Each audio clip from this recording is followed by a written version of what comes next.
had you pegged, didn't I? Yeah, the whole human race pegged. Probably. Ladies and gentlemen, Movies. movies.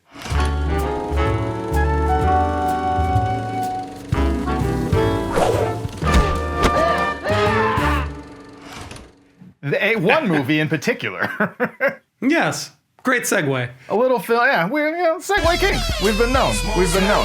A little film called Eternal Sunshine of the Spotless Mind.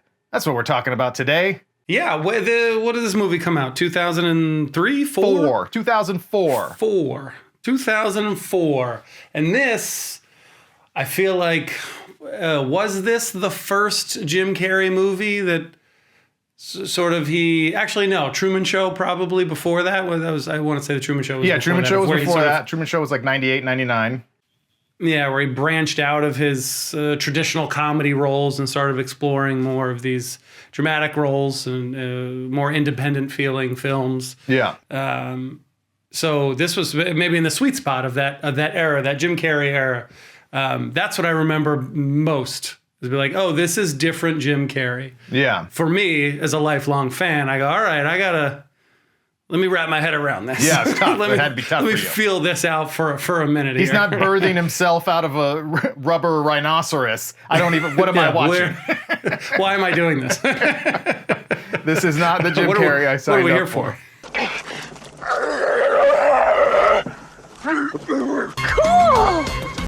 Yeah. Well, I was recently on a business trip with my wife. We were in a hotel and we were watching. Just happened, you're switching between Friends and whatever else is always the Seinfeld. Office. Yeah, switching between those.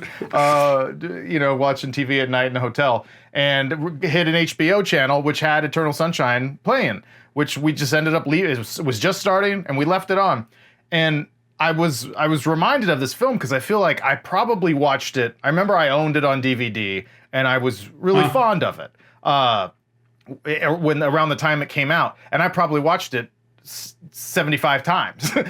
Just over those years. Wow. Like I watch movies a lot. People always think I'm exaggerating. If I like a movie, it's just on. This is before streaming, so you just had the movies that you had. So we just watch it all the time. Needless to say, you liked it. You liked it. Yes, I loved it, and then. But I haven't seen it in, 10 years, 8 years, 10 years. Enough that, I remember all the big hits, but it just wasn't fresh. I certainly had never watched it through the lens of what I would say as like an alleged adult, and was really taken aback by it again in a great way. Really, really amazed and impressed. And that's one of the reasons why I was like, Keith, we should talk about Eternal Sunshine maybe, because it's a fascinating film that I feel like it gets its due. Do you agree that it now gets its due more than ever? I feel like it's indie darling probably isn't the right way to describe it, but it definitely feels like it's a smaller beloved film. I don't know anyone, or have not heard any conversations around this film that are like, oh, I hate that movie, or I feel like it's mostly well received, but I don't think it's well received on the massive scale. I don't think it's massive. I still feel like it feels on the smaller end of beloved films. I don't know if that makes sense. It does make sense, but I think it's incorrect, sadly. But I think this is one of the things that really... It's the heart of this show. You tried. I think it's really fascinating because it's something I didn't realize either, was that just until reading about it in preparation for this, that it was quite successful in its time. Budget of 20, made 74, and then was very well regarded and highly, well reviewed. Oscar nominated a couple times over, won, and then just since then, it's like the stock continues to rise. So it was loved in its time, and now 20, 25 years into this century, folks are putting it on their best films of the century lists. I didn't mean to make it sound like I didn't think this film was successful. I know it was successful, and I know it was enjoyed critically and not critically, commercially. Commercially, sure. There you go. Those are words.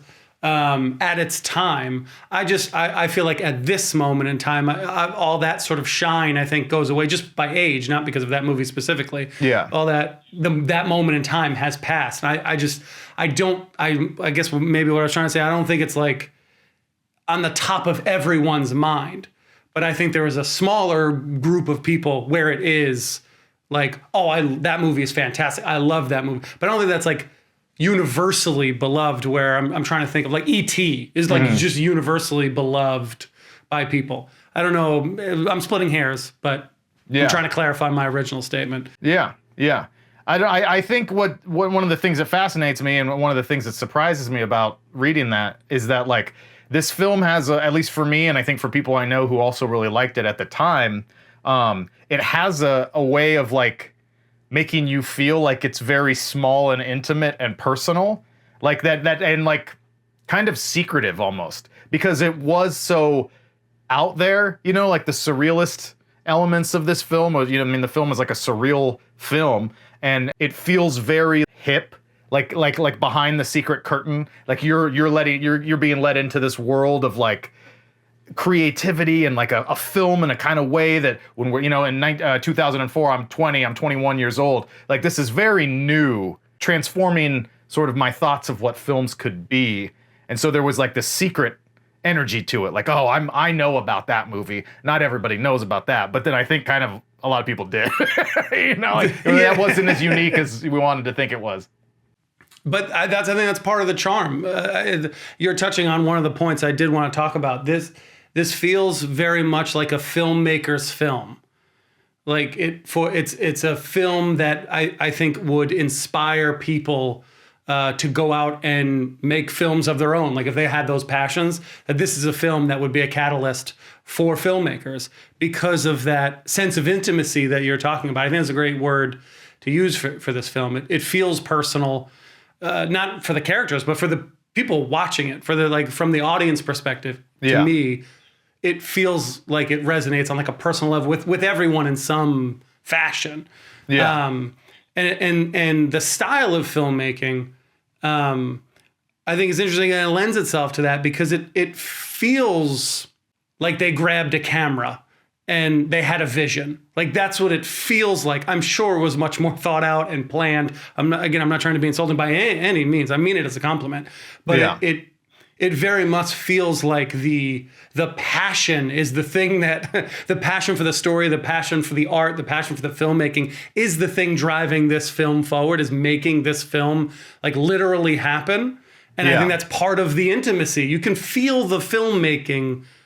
I felt the filmmaking as I watched the film. Not everything, the lights doesn't feel perfect. It doesn't feel glossy. It feels a little bit more gritty. It feels a little more guerrilla style. It doesn't feel overly produced. And I think a lot of that charm and intimacy comes from that. So I think there's multiple levels here, even just outside of the story and the unique sort of science fiction, interesting plot hook that goes on. In addition to that, the filmmaking itself is part of that. Yeah.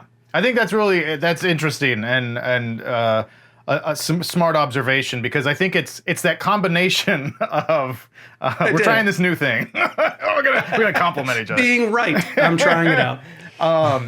Because I think what it does, and I'm just realizing this as you were talking, that what it does that a lot of films can't do, like really most, is that it has that authenticity, the way you're describing, like the way that it feels kind of like thrown together in the best way, right? Like it's just like we're just figuring this out. And I was reading a little bit about the cinematography and that they did do some of that and they had to be really creative off the cuff. But because the story is what it is, and because the script is so like sharp and precise, and the vision of the director, of Michel Gondry, is so clear, that like that's such an incredible rare balance to like have it feel authentic. And we talk in the Blue Valentine episode of sort of like that documentary feel in a way sometimes, where it's just like people are following these people with cameras. So it feels authentic, but you also feel all like the intentionality, like that is required for some like a story and that is as complicated as this and is unfolding in this sort of really creative way. Like that meshing of just like authentic freewheeling energy and like clearly focused story driven like intent Like that, I can't think of many films that do that as well as this. Like this movie, I mean, Barry in the lead is really fucking good. It is really, I really guess we should good. talk about thoughts of the of the film overall. So the movie's good. It's Please incredible. continue. It's incredible. I think when I watched it when I was younger, I really liked it. And so I was doing that thing where it's like, I like this, therefore it is good. And like I was just sort of taken away. Like I wouldn't have cared as much about a lot of the technical stuff, or Charlie Kaufman writing it wouldn't have meant that much to me when I was 20 or whatever. But now watching it, looking back, I'm like, oh no, this movie is just like great. It's a better movie than even I like it, and I like it a lot. It's just like it's so well made. Yeah, it's just it just finds that sweet spot, and I'm sure I know that there's intent behind it, but I feel like part of it is there's an alchemy that just goes into this, that it also just it just works, and those types of films are few and far between because it's just a combination of everything that kind of just goes into it and it blossoms. Yeah, and that's part of what makes art in general beautiful, because there is no real science to it. If there was a 1 + 1 = 2, we would all do it. Yeah. So that when you watch it and you see it unfold, you feel it, you know it, and this movie is in that class. Yeah. I don't want to jump into too far. I would love to continue to sing this movie's praises, but on this watch, I had some more questions, or like thoughts as more of a educated. That's not the right way to say. Critical film snob, a jaded, cynical piece of shit. Yes, yes, critical film snob. That aren't like criticisms as much as they are questions or things that I would want to discuss. That I'm like, what about this? This seemed convenient. That kind of stuff. Yeah. But again, overall, I also want to sing this movie's praises. So let's continue. Yeah, let's just we'll maybe summarize just a few more of the overall what's good about it, and then we'll get into the nitpicks, because I have what will be very unpopular. My very unpopular hot take. The Ev Duran special, baby. But tease, stick around to the end of the video. Stay with us, team. I mean, so I think the best part, and you referenced this in one of your earlier replies, is like just the idea. The idea of this is so relatable. Like, what a brilliant idea. Universally relatable for really almost any age. Like stumbling into this film at 20 or 21 on like the cusp of starting to have sort of adult resembling relationships, but like still also being young enough to like not know shit and just be like blindly romantic and hopeful about things and just so like emotional. It's an incredibly relatable concept of like romantic relationships that go south. Would you erase that person, the memory of that person from your brain? Are there relationships? I want to talk about this. I want to get to you very personally, and there's 45 minutes about your personal life. Like name names. Buckle up, like, therapist. Yeah, that's what I want this episode to turn into. But I just think like that's really fascinating and just universal of like. And that's how so many great stories start, right? It's just like a hypothetical question. Like, oh, would you do that? What a crazy idea. Let's write a whole amazing movie about it. Yeah, for sure. The sort of moral quandary that this film proposes, it is like, if nothing else, is a great conversation starter. And it's going to get 100 different replies. If you were to just like at a party say, if you could delete someone from your memory, would you do it? Yeah. Like, hundreds of answers, different feelings, different emotions, different questions, but like, and that at its core, if you're writing a movie currently, a great place to start, like a phenomenal place to start. And this film builds on that with every step of the way. Yeah, it's really another rare thing. I'm heaping the praise, but just like to have such a great idea and then execute it so well. And like, I really love the structure of the film, of like the timeline of it, the chronology of it.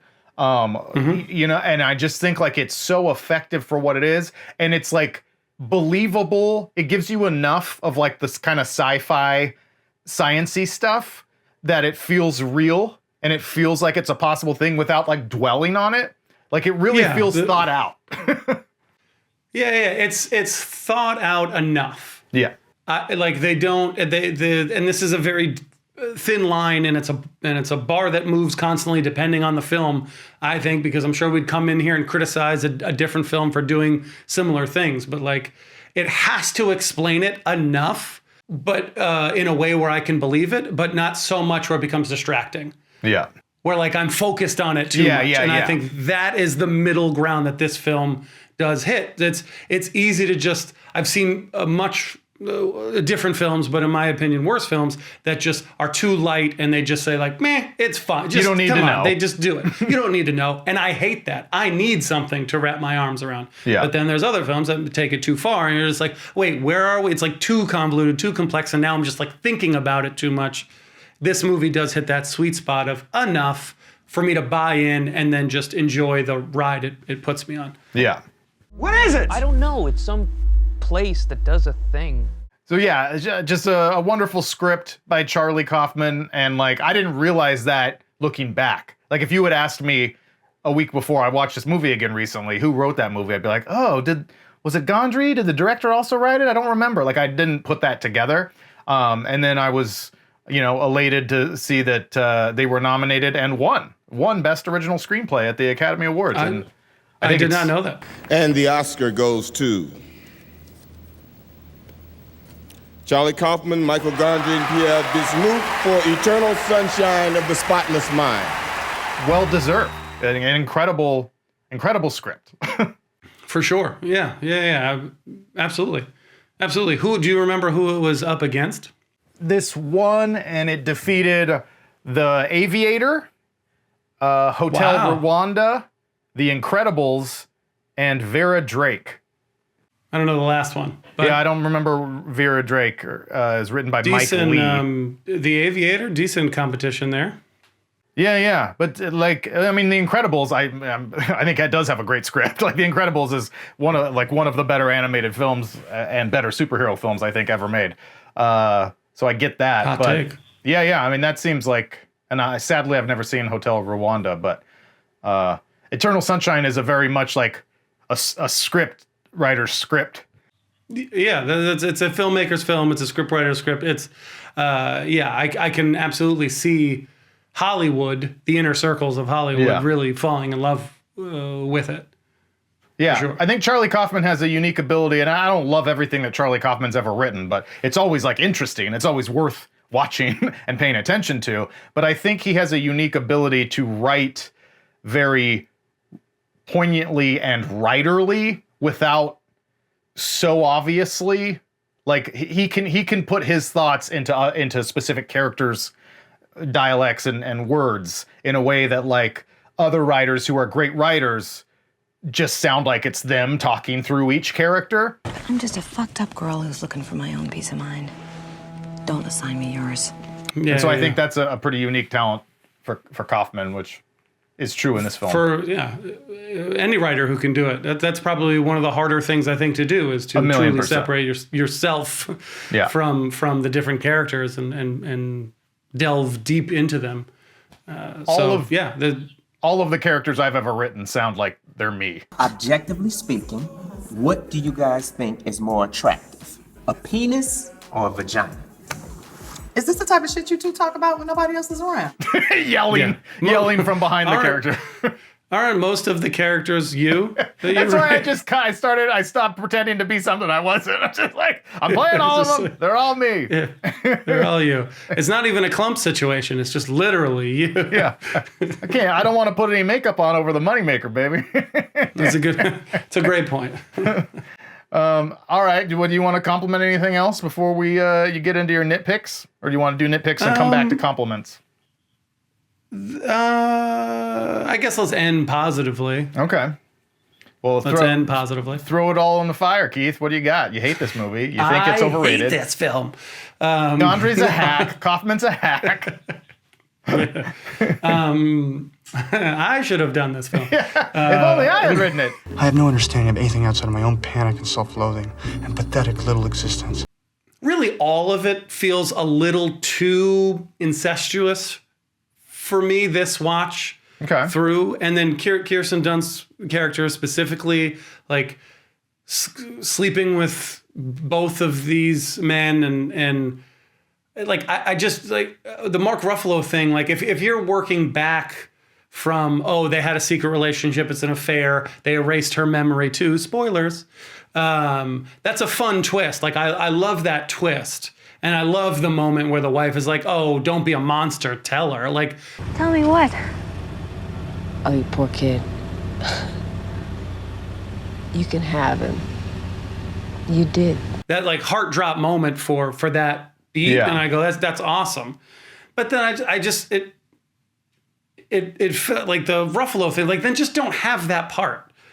Like that just felt like a little bit too much for me. And again, I get it. Like he claims he didn't know. But like at the time, I just like, it distracted from that turn, from that thing. Like if it was more built up, like, oh, she does have a crush on him, or she is, because that turn feels like it came out of nowhere. Like she just slept with this other guy and then she kisses the doctor. I was like, where did this come? They were dancing and having a great time and drinking. They look like they're young love. They're in fantastic shape. And then out of nowhere, she just kisses him and says, I've loved you for so long. Like it just felt like all of that work should have been going to the Wilkins. I'm blanking on his actual name. Tom Wilkinson. Like all of that energy should have been going to him, subconscious, not like subliminally or like subtly throughout the film, to make that moment be like more plausible, versus like we have this whole like fun, loose, crazy thing, and then like, oh, now she's kissing him, and oh, they've been together before. Like it kind of took me out. And then just the fact that on top of it, like, oh, this guy's dating this guy, the Jim Carrey's girl. It's all, just felt, I'm just like, maybe it's too much. Is it too much? Is it? Doesn't seem like it is for you, but it took me out a bit. Yeah, I disagree. I think that like, I don't think it should be more obvious that she's like interested in Tom Wilkinson throughout, because I think like they do a good job of planting that she's clearly enamored with him. Like even while they're partying and smoking weed and laying in the bed in their underwear, she's talking about like, do you think Howard does this? What do you think Howard thinks about? And to me, it's very realistic. Like, I don't think she like loves Howard. I think she's just like a young girl who's like taken with this man and his high pursuits of intellectualism and what he's accomplishing. It's just sort of, which I think is a very believable dynamic, especially like in a professional situation. And I think the film does enough work of like when you go back on a rewatch, be like, oh yeah, it does seem kind of like sidetracked by Howard even in these moments. And you even see it on Ruffalo's face sometimes, like, Jesus, we're talking about Howard again.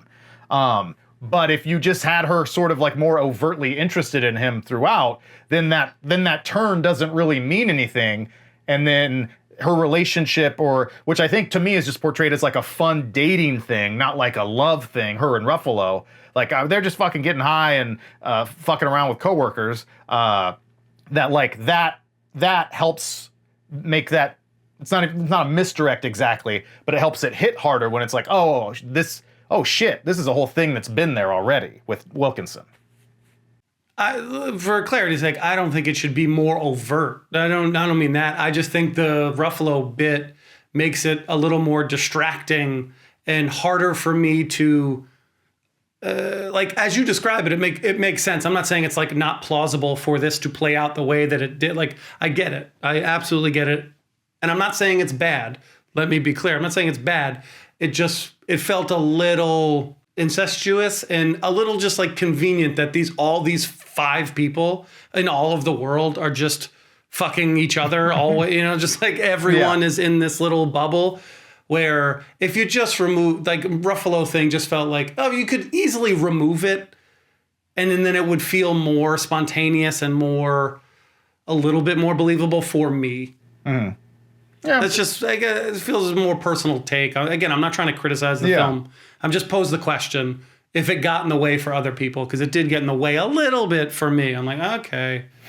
I think there's also an element to it of just like, I think some of the intentionality there is showing that like everyone is struggling in some sort of way with their romantic relationships in this film, and like, yes, maybe keeping it all overlapping with that same circle for the most part feels a little bit much with Elijah Wood, but like you're really showing that like everyone is at different stages and is like fucking up.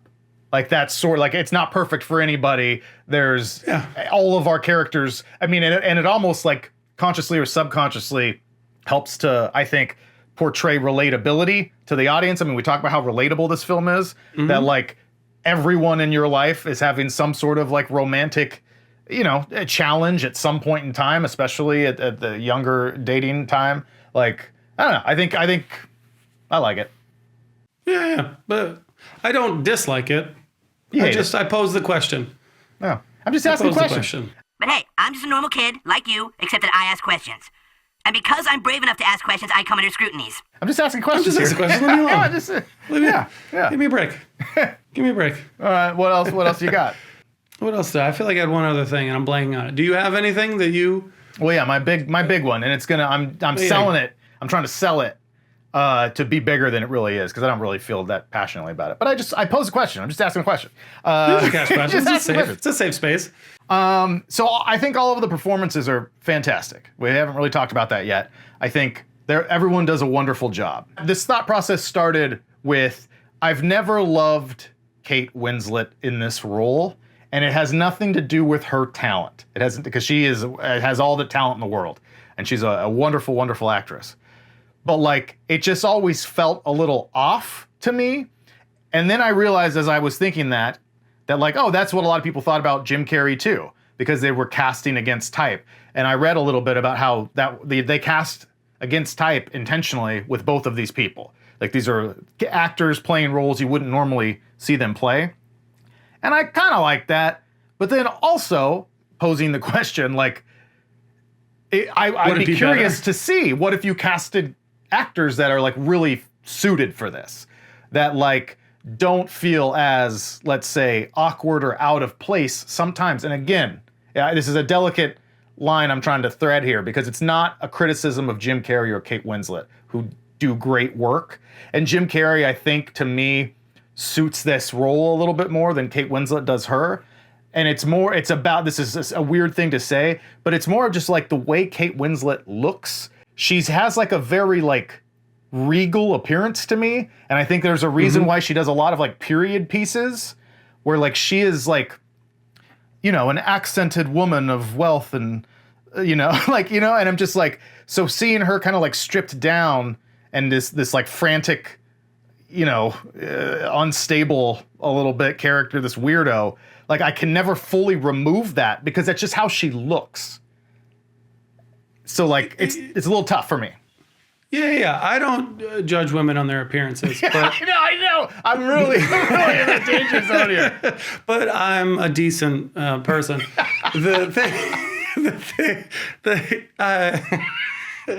I understand what you're saying. I think, to maybe say what you're saying in a different way, I do feel a level removed from her character. I don't fully embrace that is who she is. I don't know, like, again, very talented actress, but in this specific, like, I don't know if she's like nailing it. I think she's doing a very good job, but I don't fully buy that that's like her temperament. I buy her more when she's the nice version of herself than she is. Like, I think it's harder when she's like meaner and angrier and more vindictive and that, like, that carefree spirit and like, but when they're in the more like playful romantic stuff, then I buy her more. Like, she's better at that. Yeah.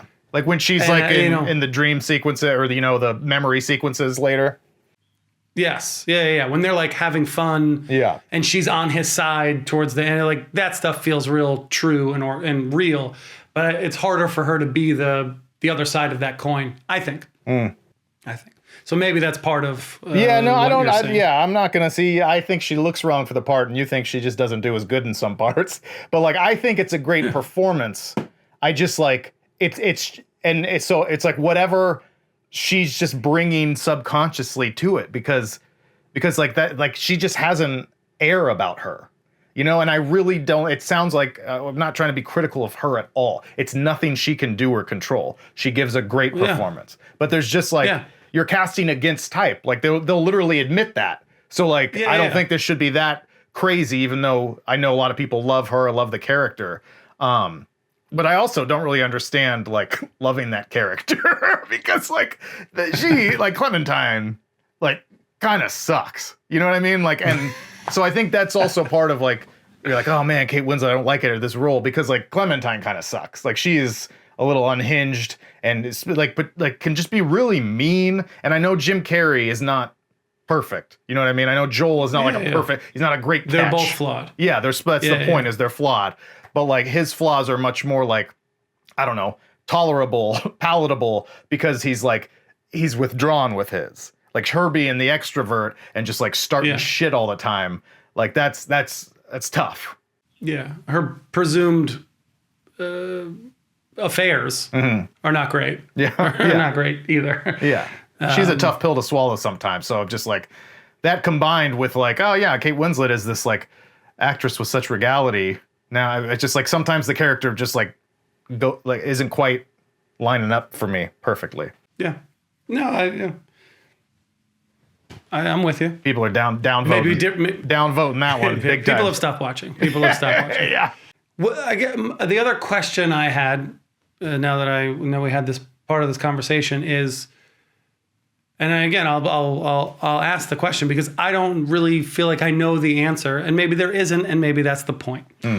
But do you think that this film, at the conclusion of it, has a message? Do you think the film is making a statement one way or the other? Is it showing you something, or is it just meant to be an expose on relationships in general, or this relationship in general, and you just take it for what it is? Like does it have a side, or is it just being like, is it presenting a question kind of thing more so? Yeah, is it just like presenting a thing and saying whatever you want to take from it? Yeah.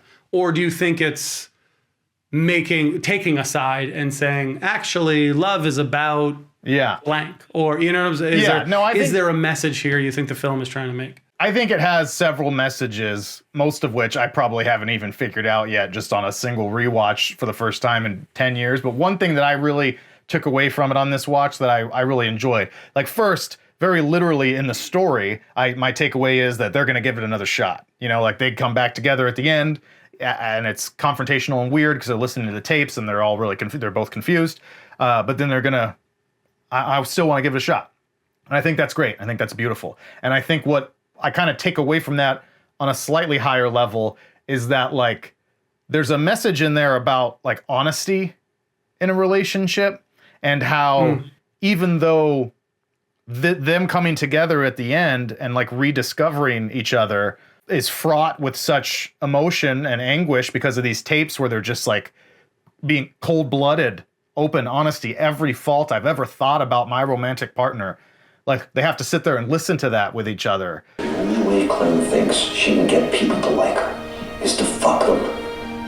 And that like there's the potential on the other side of that they're going to have the strongest, best relationship in the world. Because imagine in your own relationship or my own or anyone, like if you just had the most honest, the most. Okay, I mean, not that you're not only honest with your wife. Easy. What are you doing? I started down the bit and I couldn't stop. Look at his search history. Look at his search history. But just like if you could have these moments of like just everything you've ever thought in every terrible moment. Where's the real Clementine? I mean, the whole thing with the hair. It's all bullshit. I really like your hair. You know, and you just air all that out, but then like build off of that and have that conversation and still want to move forward together because there's a fateful destiny, soulmate potential connection there. Like, I think that's really beautiful. And I think that could be one of the messages here is just like honesty in a relationship, even if it's painful, is a foundation of strength. Yeah, I love that. And I didn't, I posed the question because I wasn't fully, I didn't have a strong opinion of what, if it was trying to say something. And as the context you put in, I go, that's great. I love that. I love that.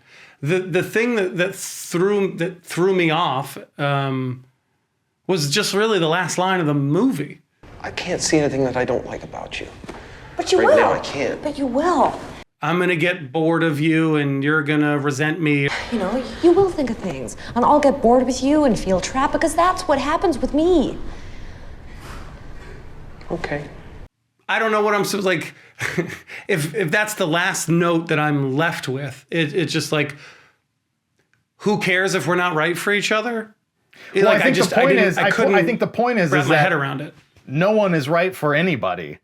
And then also everyone's right for everybody. Like, that's what that means, is like, it's human nature that like resentment will build and boredom may build, and, you know, complacency. And I mean, relationships, long-term relationships are like challenging and complicated and filled with ups and downs.